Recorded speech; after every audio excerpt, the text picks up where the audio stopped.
Adonis, or Eros, where we get the word erotic from. And in Rome, they were called Venus and Cupid.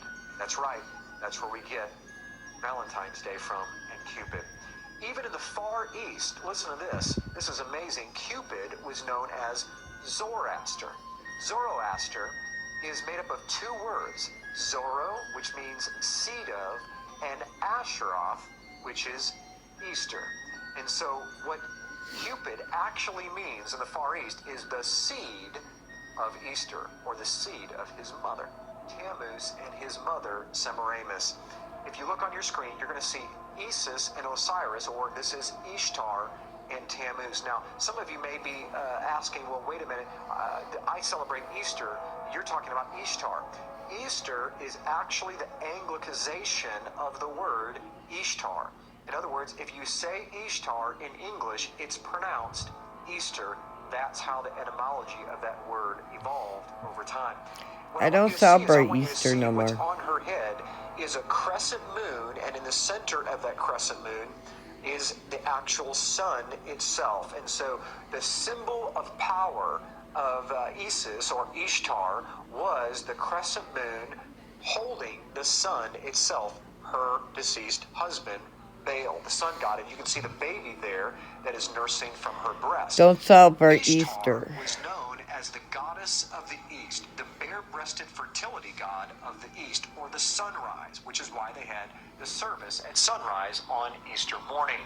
Here on your screen, you see a pagan carving of the solar deity Baal Hadad, depicted as a disc in a crescent. Okay, you can see the half-moon disc there in the center of your screen with the sun that is cradled inside of it. That is the sun god, as well as the crescent moon that surrounds it.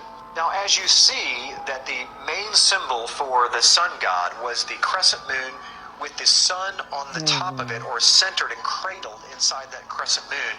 We now move to something that's a bit controversial but very true historically, is the Catholic Eucharist is actually the sun that is inside of that crescent moon.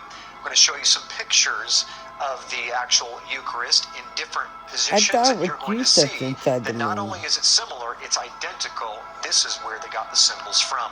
You can see here, this is a particular object that holds the Eucharist, and I found this online, and this is what the quote said. I left off the particular church for obvious reasons, but this was their advertisement for a particular Friday. It says, Eucharistic adoration is held on the first Friday of every month for the purpose of honoring and praying to the Blessed Sacrament. Now, I don't know about you, but my Bible says to pray to the Father, our Father.